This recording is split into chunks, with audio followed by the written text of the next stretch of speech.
buenas noches, les doy la bienvenida aquí en Dos con Todo en este miércoles 25 de diciembre. ¿Cómo estás, Dul? Bien, feliz Navidad.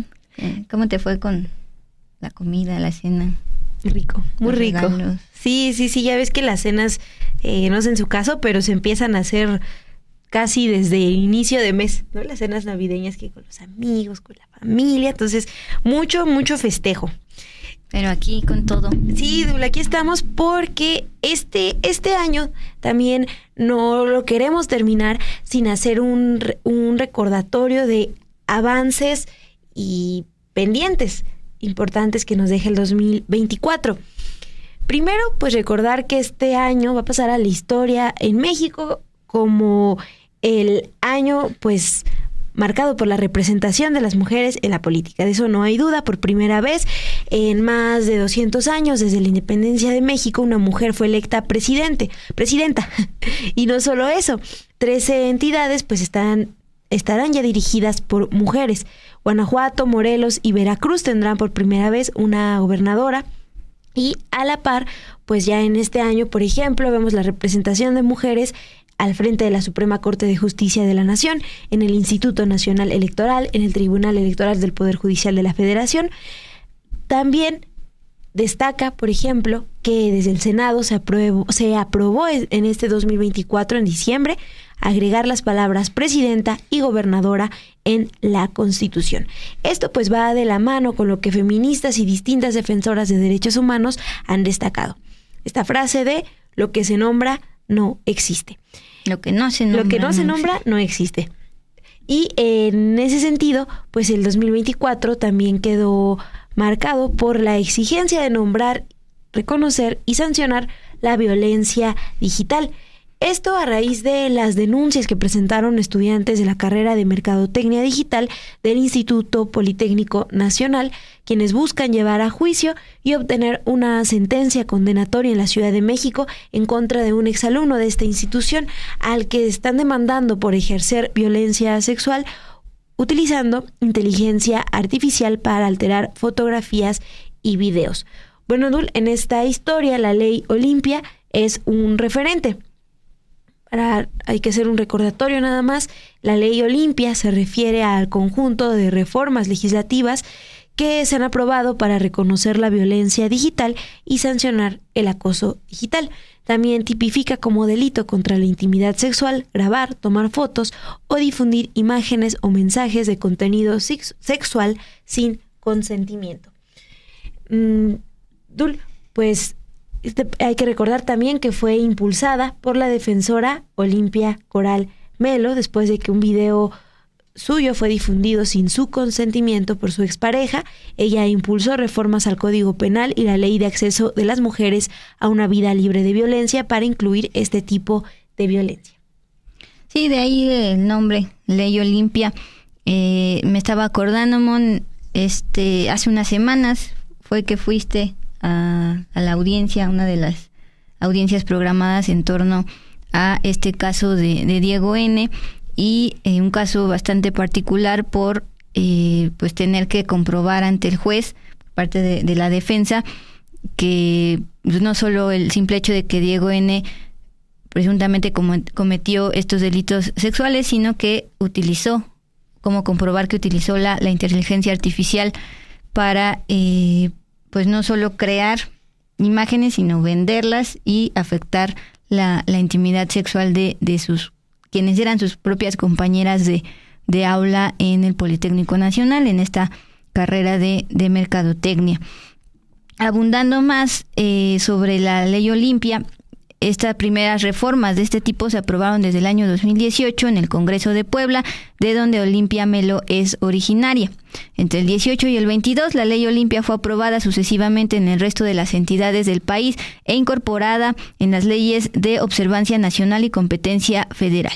Fue en 2022 que los 32 estados entonces la integraron a su normativa. La Ley Olimpia ya es nacional. Destaca entonces un informe publicado en septiembre del 24 por el Frente Nacional para la Sororidad, fundado desde 2013 precisamente por ella, por Olimpia Coral. En este informe también resaltan que la Ley Olimpia transformó el entendimiento de los delitos sexuales en los códigos penales mexicanos, los cuales solo reconocían acciones que ultrajan, maltratan o propasan sexualmente el cuerpo físico de las personas. También es un ejemplo de legislación con perspectiva de género, como ha reconocido la ONU Mujeres, y además se replicó, por ejemplo, en Argentina. La exigencia de las estudiantes del Politécnico marca entonces un precedente a nivel nacional, pero también internacional, porque si se obtiene una sentencia condenatoria, sería, como se dijo en este espacio cuando cubriste esta audiencia, sería la primera sentencia en el mundo por ejercer violencia sexual con el uso de inteligencia artificial para alterar fotografías y videos, como se acusa a Diego. De acuerdo con estas denuncias, fue el 6 de octubre del 23 cuando estudiantes constataron en el iPad de Diego más de 160,000 fotografías y videos sexuales manipulados con la IA, con la inteligencia artificial, de decenas de mujeres. También encontraron que las ofertaba y vendía como contenido pornográfico a otras personas, incluidos estudiantes, a través de grupos de Telegram, es decir, no solo las creaba presuntamente, sino que las vendía en Telegram, que pues es una plataforma de mensajería que se presta precisamente para mercado negro. Y este ex estudiante del Politécnico, Diego, fue detenido desde el 26 de octubre del 2023. El juicio comenzó en noviembre de este año. Hasta el momento son 8 las estudiantes que denunciaron. Ya recordaba Azul, el 4 de diciembre, en esa ocasión les trajimos aquí la información sobre lo que estaban exigiendo las estudiantes afuera del reclusorio varonil Oriente, en donde, estuvimos esperando la resolución del juez Francisco Salazar Silva a las afueras porque no hubo acceso a la prensa pese a que son audiencias públicas. En esa ocasión el juez Francisco Salazar Silva absolvió del delito contra la intimidad sexual a Diego en 2 de los casos, aunque acreditó que las estudiantes sí fueron víctimas de un delito. Lo que planteó es que todavía no hay evidencia, o él no consideró que hay evidencia de que él sí cometió este delito. Una decisión que las jóvenes impugnarán. Pero la audiencia en otro de los casos fue aplazada para el 29 de enero del 2025 porque la defensa del acusado argumentó que no ha estudiado suficiente la carpeta de investigación, por eso solicitó una nueva fecha. Desde que estas denuncias se presentaron, las estudiantes han enfrentado una serie de obstáculos. En el Politécnico Nacional, por ejemplo, nos comentaban, y aquí se los informamos, sus familiares y estas estudiantes también lo han planteado en eventos de protesta, que desde el Politécnico Nacional han encontrado resistencia de profesores, de profesoras, algunos que minimizan el caso, pero también desde la Fiscalía de acá de la Ciudad de México, algunos obstáculos para poder llevar a cabo esta investigación. Lo que argumentan es que se trata de algo prácticamente nuevo. Por eso, Dul, es tan importante fijarnos, escuchar cuáles son estos retos que plantean no nada más las estudiantes, sino las mujeres que han impulsado en los últimos años la Ley Olimpia. Para conocer precisamente estos obstáculos y para enfatizar que el llamado que han hecho las estudiantes, que es recordar que la violencia digital es real, no solo se queda en Internet, les traemos este 25 de diciembre una entrevista con la abogada Valeria Martínez, defensora legal de las estudiantes del Politécnico en este caso. Vamos a escuchar a Dul y regresamos. Yo quisiera iniciar preguntándole qué obstáculos ha encontrado, llevando a juicio 2 casos al menos, con el objetivo de que sean sancionados con las reformas que implica la Ley Olimpia. Hola, muchas gracias, Monse. Bueno, pues comentarte que al ser la primera vez que se encuentra una persona detenida por este tipo de delitos, hemos encontrado algunos obstáculos. Principalmente es que las carpetas de investigación no se saben qué elementos deben de contener estas carpetas, ¿no? Ministerios públicos y de la mano con asesoría jurídica hemos ido descubriendo qué elementos son necesarios, y luego el otro factor que ha sido como un impedimento es que justo las personas juzgadoras, jueces, juezas, no saben cómo se llevan a cabo, cómo se debe de juzgar este tipo de delitos, ¿no? Al final es uno de los primeros y casi han habido muchas denuncias por este tipo de delitos, pero casi ninguna denuncia llega hasta un juicio, porque justamente todos se quedan en conciliaciones, ¿no? Antes de que se llegue a un juicio oral. Entonces, nadie de las personas juzgadoras sabe cómo es que se tiene que juzgar este tipo de delitos. Entonces también esos obstáculos se ven en las fiscalías. Desde ahí se plantea que se concilie antes de avanzar con las carpetas. Sí, desde la Ministerio Público tenemos el presentimiento que no saben cómo se tiene que integrar una carpeta por delitos contra la intimidad.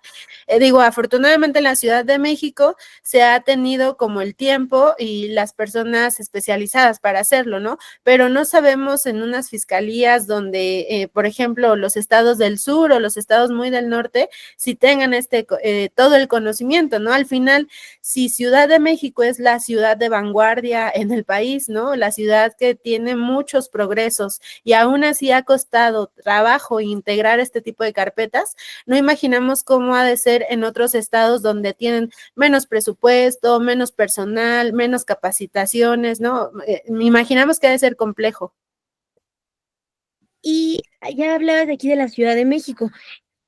Tiene en la capital y un tiempo en funciones la unidad especial enfocada en atender delitos cometidos contra estudiantes. No sé si esta unidad de la Fiscalía también tuvo algún papel importante en estos casos que acompañas de las estudiantes del Politécnico que buscan justicia. Bueno, mientras más especializado sea el delito, se requiere un personal adecuado a este delito. Existe, como lo mencionas, una fiscalía especializada para estudiantes, pero existe la fiscalía especializada para delitos contra la intimidad, tal cual una fiscalía especializada, que es lo mismo como las fiscalías de feminicidios, de violencia familiar, ¿no? Entonces, justo mientras más específico se va abondando más y ahorita se encuentra en la Fiscalía de Delitos contra la Intimidad Sexual, no en la de estudiantes, porque al final hay uno especializado en el delito. Ya veo, Valeria. Ahora me gustaría preguntar, ¿ya logran llevar a juicios? Estaban cerca de tener una sentencia condenatoria contra Diego, el ex estudiante también del Politécnico. Me gustaría específicamente de lo que viste que cometió el juez, es decir, en qué basó sus argumentos y cómo eso nos muestra que todavía falta camino para terminar de juzgar con esta reforma, ¿no? Con lo que implica la ley Olimpia. Sí, nuestro discurso siempre ha sido el mismo. Creemos que el juez no juzgó con perspectiva de género. Juzgar con perspectiva de género, ya lo hemos dicho en muchos espacios, ¿no? No es citar tratados internacionales, leyes locales y nacionales y decir, como yo conozco todos estos tratados y leyes, estoy juzgando con perspectiva. En realidad, perspectiva de género va más allá de solamente aprenderte los párrafos o artículos que te dicen cómo debes de juzgar los delitos de género, ¿no? Perspectiva de género implica que incluso, por ejemplo, el juez Francisco Silva dijo, no hay elementos suficientes y por eso absuelvo a Diego. Pero la perspectiva de género nos dice incluso en jurisprudencias de la Suprema Corte de Justicia que a falta de pruebas, el juez debe de ordenar las pruebas que requiera o que considere necesarias, ¿no? Entonces, en este caso, el juez debió de ordenar algunas otras pruebas, porque incluso la víctima en el juicio le dice, bueno, ¿qué pruebas necesito yo para que pueda ser juzgado Diego? Y le dice el juez, no sé, ¿no? O sea, pruebas en informática, a lo mejor, no sé. Entonces, si esa persona como juzgadora con la experiencia no sabe, ¿qué le hace pensar que la víctima la va a saber, ¿no? En realidad, estás dejando el campo muy cerrado para que otras personas víctimas lleguen a la justicia, la verdad, porque en realidad este caso ha avanzado muchísimo y tenemos total conocimiento porque viene de hacer un caso mediático, ¿no? Pero ¿qué pasa con las víctimas de este mismo delito o de otros delitos que no son mediáticos y que no tienen el apoyo de tantas autoridades, ¿no? En realidad están dejando indefensas a las víctimas y justo porque los jueces o juezas creen que no saben ni siquiera cómo se deben de juzgar, ¿no? O se deslindan de ello, como lo hizo Francisco. Es decir, por lo que entiendo, hay una responsabilidad conjunta, primero de las fiscalías al recibir pues las denuncias en un momento inicial, pero también de los juzgadores. Es decir, si el juzgador veía que faltaban ciertas pruebas, pues sí podría haber informado qué es lo que faltaba y ser a lo mejor más claro, más empático con las denunciantes, es lo que voy entendiendo. Sí, justo, o sea, el juez debió advertir, incluso, ¿no? Si hubiera dicho como encuentro deficiencias en algún ámbito, no puedo continuar con el proceso, paramos y veo que hace falta esto, ¿no? Pero en realidad el juez no quiso condenar, o sea, realmente es nuestro argumento, se lavó las manos, no quiso condenar y dice, sí se acredita que son víctimas, sí se acredita el delito, pero no que Diego lo hizo. Lo que también nos hace un poco de, bueno, o sea, como es irrisorio, ¿no? Que las pruebas se encuentran en un dispositivo del acusado y dice, sí hay delito, pero no me consta que fue él. O sea, ¿no? Y ustedes como, bueno, tú como abogada, ustedes como su defensa, presentaron, sí presentaron pruebas de que ese iPad era de Diego, de que fue encontrada como las estudiantes denunciaron. Es decir, ustedes sí argumentaron todo eso y por eso también les llama la atención. Sí, digo, no podemos ahondar como mucho porque todavía tenemos algunas otras carpetas, pero sí se hizo lo necesario, incluso se presentaron testigos que vieron, ¿no? Que ese iPad era propiedad del acusado. Gracias, Valeria. Te lo pregunto porque ese fue el argumento que también se replicó cuando terminó esta audiencia. Se dijo que no se pudo comprobar que el iPad fuera de Diego, ¿no? Y que por eso pues ya no avanzaba. Pero con eso que me explicas, ahora quisiera preguntarte, ¿qué es lo que esperan de el otro caso que también ya inició audiencias, se aplazó para enero? Ahí que ven y cómo retomar la experiencia que ya tienen de estos dos casos también, que en este momento no lograron la sentencia.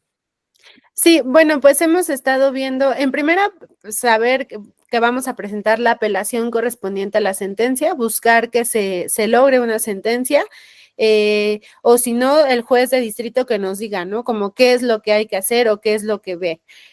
Igual si el juez de distrito dice, no, si es absolutoria, bueno, pues todavía tenemos el amparo, esperemos que no tengamos que llegar a eso, pero no es un proceso rápido. Y luego, en el resto de las chicas, pues sí hemos tratado de llevar a las audiencias con lo que ya tenemos en la carpeta, porque digo, al final con esto llegamos a juicio oral, pero sí hemos estado buscando la manera de robustecer o de incluso solicitar algunas otras pruebas que pudieran ser necesarias para que ya las personas que juzgan no nos salgan con que no acredito que Diego no fue el autor, ¿no? O sea, solo para evitarlo. Estamos conscientes que lo que tenemos sí era suficiente, pero bueno, más vale ser sobreabundantes y presentar muchas más pruebas que esperar a que la justicia nos responda. Y también quisiera preguntar, específicamente, ¿qué delitos le están imputando a Diego, al menos en los dos casos, en los primeros dos casos que avanzaron, y también en este que ya se acerca, ¿no? Que se discutirá en enero? Sí, todos los delitos de las chicas del Politécnico son el mismo, son delitos contra la intimidad sexual y están en el supuesto de elaborar las fotografías, de editarlas con el uso de inteligencias. Bueno, es tal cual dice elaborar contenido simulado. Y eso, ¿qué sentencia implicaría si fuera condenatoria? ¿Con cuántos años podría sancionarse? Tenemos, bueno, el tipo penal como tal tiene de 4 a 6 años de prisión, pero como este delito está agravado por la relación de educación que tenían, eran compañeras de clase, incluso unas eran amigas de él, estamos solicitando la pena que sea agravada y eran 12 años de prisión por cada una de las víctimas. Ya veo. Y también se hablaba, Valeria, de que por la cuestión de la edad podría haber también otras agravantes. No sé si ahí también tienen un poco de información. No, todas las chicas son mayores de edad, todas son por el delito contra la intimidad. Tenemos conocimiento que la fiscalía, al estar haciendo las investigaciones para el iPad, para los casos de las chicas del Politécnico, detectan que además esta persona tenía contenido íntimo, sexual, de personas menores de edad, tal cual material explícito, ¿no? Entonces, bueno, pues la fiscalía advierte que hay un delito que se acredita extra e inician la carpeta de investigación por pornografía infantil en modalidad de trata. Tenemos conocimiento que esta audiencia ya está en espera de su juicio oral y bueno, ojalá que ahí las juezas, jueces no dejen en libertad a esta persona porque ya sería mucho. Y en ese sentido, pues, ¿por qué es tan relevante que primero ustedes obtengan estas sentencias condenatorias, pero también que la fiscalía no deje pasar este delito que es expuesto por las estudiantes del Politécnico? Si tú puedes hablarnos más de eso, ya lo contaban las estudiantes también afuera del reclusorio Varonil Oriente, pero no hay como escucharlo de tu parte también. Sí, gracias. Bueno, justamente como te comentaba al inicio, Diego sería la primera persona detenida por este tipo de delitos. Además, es un delito agravado y no en toda América Latina se tiene este delito, ¿no? Contra la intimidad sexual. Entonces, ha sido gracias a la ley Olimpia que ha surgido la tipificación de estas actitudes, de estas actividades. En América Latina ya la tenemos en México y bueno, México sería el primer caso que tuviera una sentencia por este delito de violencia digital con inteligencia artificial. Sería una sentencia histórica porque además dictaría los parámetros de investigación, pero además de cómo juzgar este tipo de delitos. O sea, ayudaría muchísimo porque estamos seguras que las chicas del Politécnico no son las primeras víctimas y que han dejado muchas personas en libertad justo por la falta de protocolos de cómo investigar, de cómo juzgar y de cómo acompañar este tipo de delitos. Y ahora que ustedes exponen este caso, como bien dices, que ya es mediático, mm, ¿se han acercado entonces con ustedes más mujeres, más personas que denuncian este tipo de delitos, o qué es lo que tú ves a lo mejor a nivel, pues ya más nacional? Sí, desde el año pasado hemos recibido, bueno, creo que todo el tiempo desde que nació la ley Olimpia, las chicas del Frente Nacional han estado recibiendo muchas denuncias. Nosotras, desde las chicas del Politécnico, también hemos estado recibiendo denuncias, pero justamente comprobar este delito es muy complejo. No hay un catálogo, ¿no? De cómo seguir este tipo de la integración de estas carpetas, porque justo tienes que demostrar que el acusado lo realizó, ¿no? Y ahí es cuando se para todo, porque muchas veces son los propios dispositivos de las personas acusadas en donde se elaboran las imágenes. Entonces, acceder a estos dispositivos es casi imposible porque casi nadie te autoriza, ¿no? Sobre todo si saben que tienen este contenido, que se dedican a esto. Es muy complejo, pero sí han habido muchísimas denuncias por este tipo de delitos. Y entonces entiendo que, pese a que es complejo, la intención es que este tipo de sentencias, si se juzgan, y estos casos, si se juzgan con perspectiva de género, pues sí marquen un referente para que sea mucho más sencillo, ¿no? La investigación en casos similares. Sí, pues al menos que ya exista, por ejemplo, hemos insistido en un protocolo, porque al final nadie sabe o creo que nadie sabía cómo se integran las carpetas o qué es lo que se tiene que tomar en consideración para juzgar este delito, ¿no? Entonces, si creemos que si existiera como algún protocolo, va a dictar los pasos a seguir. La sentencia va a ayudar muchísimo más porque ya te va a decir qué toma en consideración la juez o el juez, ¿no? Pero sí, creemos que hay muchísimas necesidades, muchas lagunas que suplir todavía. Desde el activismo, el día de la audiencia que se esperaba la condena contra Diego, me comentaba algunas de las activistas que, por ejemplo, un pendiente es que México no ha ratificado el convenio de Budapest, por poner un ejemplo, ¿no? Que habla de cuestiones de ciberseguridad, y me lo pone como ejemplo para comentarme que todavía hay algunas ambigüedades jurídicas que hacen difícil, ¿no? Juzgar estos temas. Ya me decías un poco, pero no sé a qué también le tendríamos que poner atención en materia a lo mejor legal, qué otras cosas faltan. Hemos visto, por ejemplo, si el tipo penal trajera la palabra como verbo rector, el almacenar contenido íntimo sexual sin consentimiento, o sea, ya Diego no tendría que nosotras no tuviéramos que haber probado que Diego era su propiedad, ¿no? O que Diego lo cometió o que Diego lo editó, porque él tenía las fotografías en un dispositivo propio. Entonces, si la palabra almacenar estuviera incluida dentro del tipo penal, pudiéramos habernos evitado muchísimos, muchísimos problemas, ¿no?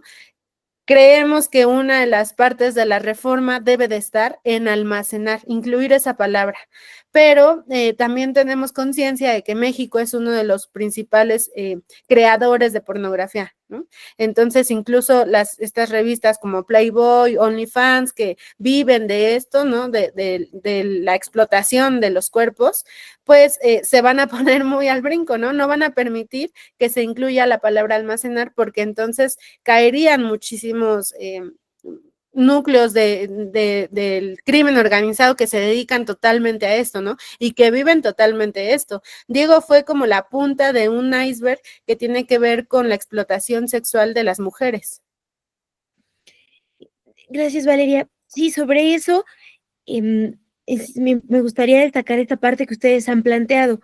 Al almacenar estas imágenes y comercializarlas, pues lo que lo que ustedes están exponiendo es que se está explotando sexualmente a esas estudiantes. Si nos puedes hablar también de eso, para a lo mejor quienes todavía no terminan de dimensionar por qué es un delito y por qué se tiene que sancionar.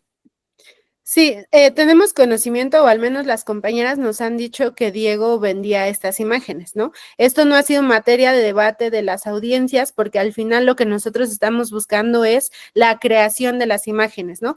En el tipo penal hay dos formas de que se cumpla con el tipo. Una es la elaboración de fotografías o videos reales o simulados, y otra es el compartir o difundir estas fotografías. Entonces, si Diego las hubiera vendido, no importaba porque o sea, era una o difundir o crear, ¿no? Creemos que, por ejemplo, ahora nos han dicho mucho los comentarios que el difundir, el vender, el compartir sea un agravante, ¿no? El que venda este contenido, pero en el tipo penal todavía no existe como agravante. Pero la importancia de entender por qué es explotación sexual es porque las chicas suben sus fotografías a las redes sociales y las personas que se dedican a modificar estas fotografías las hacen con un fin de comercializar.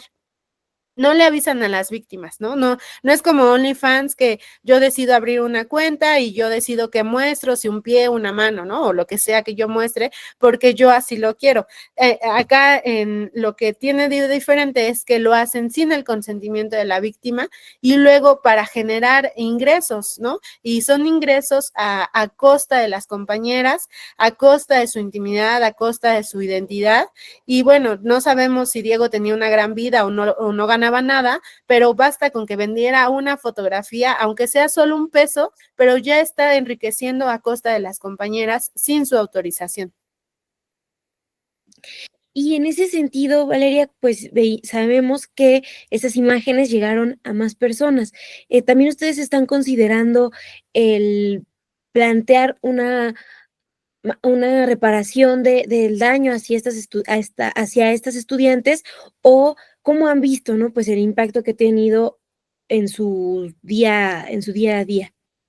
Sí, una vez que tú llegas a juicio oral, tienes que presentar una reparación del daño en el caso de que Diego sea sentenciado. Sí hemos solicitado algunas reparaciones, pero bueno, ahorita lo importante es que se pueda acreditar que él fue el culpable para que las chicas puedan acceder a esta reparación integral, porque en el caso de que jueces dejen absuelto a Diego del delito, nadie va a poder decir que Diego tiene que pagarles, ¿no? Es también otra parte de la importancia de que Diego tenga que pagar en cada una de las chicas, porque al final incluso no hablamos de un pago monetario, ¿no? Una disculpa pública, por ejemplo, las chicas estarían, creo que más tranquilas si les ofrecieran una disculpa, que no les va a bajar esa fotografía de dónde, quién sabe dónde esté, pero al final forma parte de la reparación integral.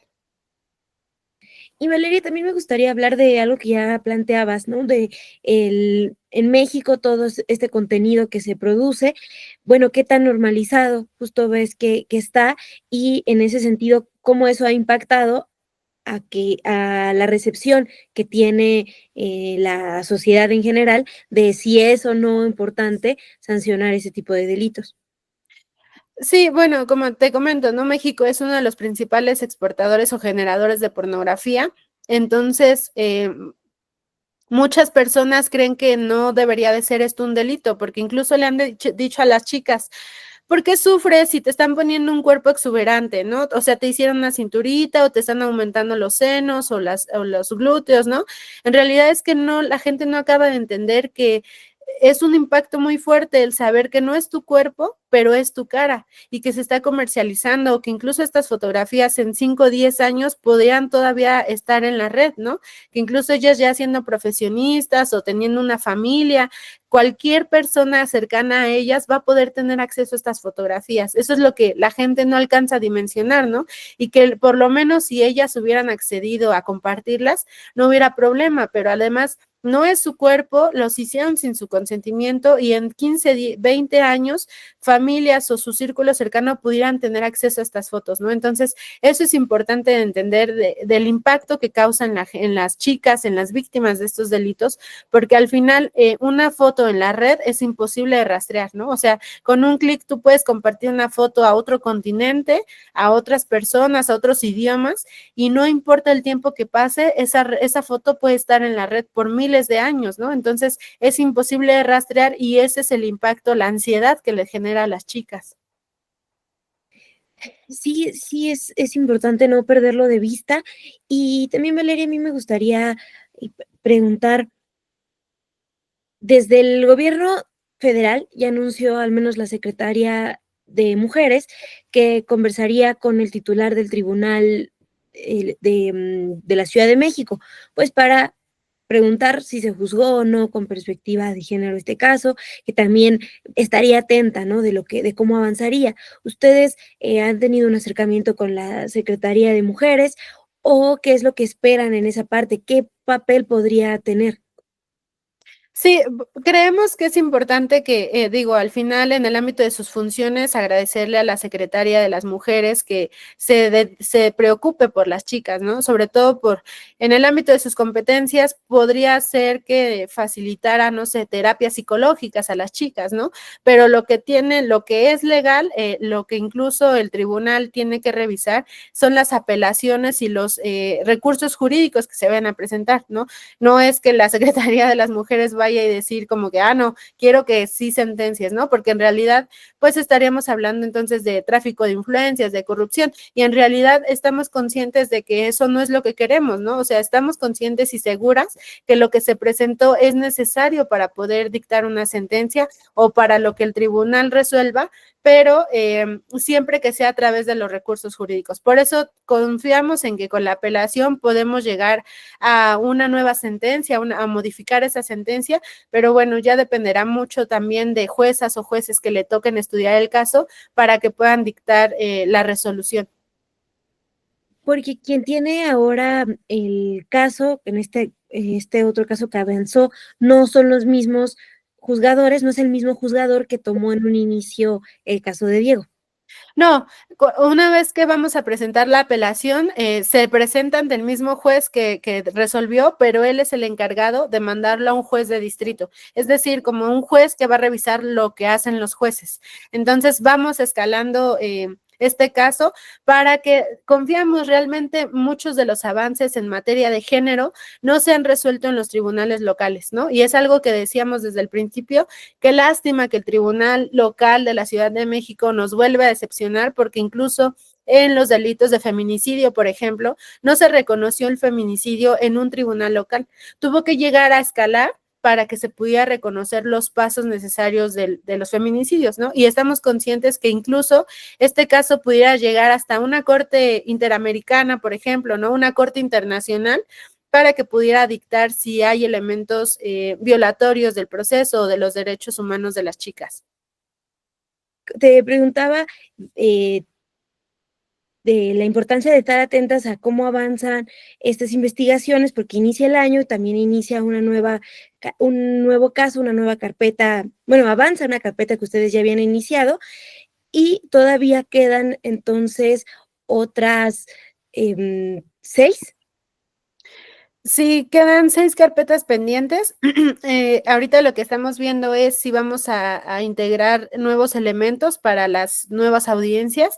Entonces ya esperar, digo, ahorita ya estamos muy cerca de las fiestas navideñas, ya que prácticamente todo el mundo está pensando en Navidad, pero esperamos que a inicios de año podamos reactivarlo todo y ver qué estrategia vamos a seguir, ¿no? Gracias, Valeria. Pues ya por último, de mi parte, me gustaría que preguntarte con qué te gustaría que se quedara la audiencia, a lo mejor específicamente personas que no sabían o que no eran conscientes de que intercambiar fotografías de mujeres sin consentimiento es un delito o que la violencia digital existe, ¿no? ¿Qué podríamos decirle a esas personas? Bueno, pues primero es importante decirles que aun y cuando la sentencia de Diego, en contra de Diego haya sido absolutoria, no quiere decir que sea imposible, ¿no? Realmente esto para las chicas ha representado un esfuerzo personal porque es fuerte el tener que enfrentar un proceso penal.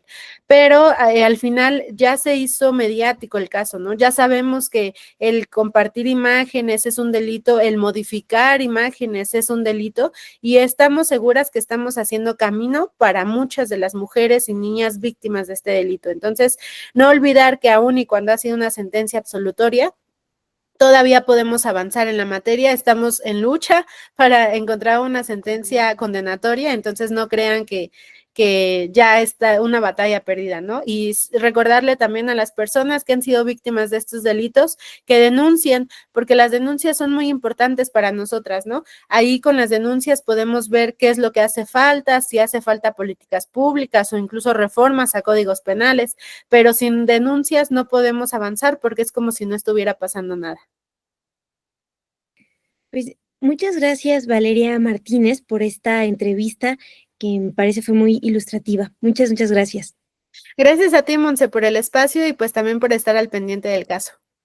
Muchas gracias a la abogada por esta entrevista para este especial 25 de diciembre. Gracias por continuar con nosotras y pues justamente en este tono en que iniciaste este especial, Mon, es decir, el año en que por primera vez México eligió a una mujer para ser presidenta de México, pues no solo queda en eso, en estos meses de gobierno de la doctora Claudia Sheinbaum, pues ella misma ha enviado iniciativas al Congreso en materia de equidad de género y, por ejemplo, hace poco más de un mes, 15 de noviembre, año 2024, a través de la conferencia matutina, fue que la presidenta firmó decretos que garantizan la famosa igualdad sustantiva de las mujeres ya, además, en la Constitución.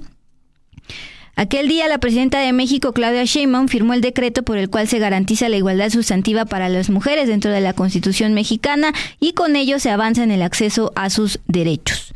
Ese día aseguró durante su conferencia matutina que era un día histórico. Se publicó este decreto y lo resumiría diciendo: las mujeres ya estamos en la Constitución, nuestros derechos están garantizados en la Constitución Política de los Estados Unidos Mexicanos, hay un reconocimiento de la desigualdad histórica, de tal manera que no solo es el acceso a la educación, a la salud, a todos los derechos, sino también un reconocimiento de esa desigualdad histórica y que por lo tanto tienen que ser abiertos todos los espacios para poder resolver esa desigualdad histórica para las mujeres. Este decreto quedó publicado en el Diario Oficial de la Federación desde el 15 de noviembre.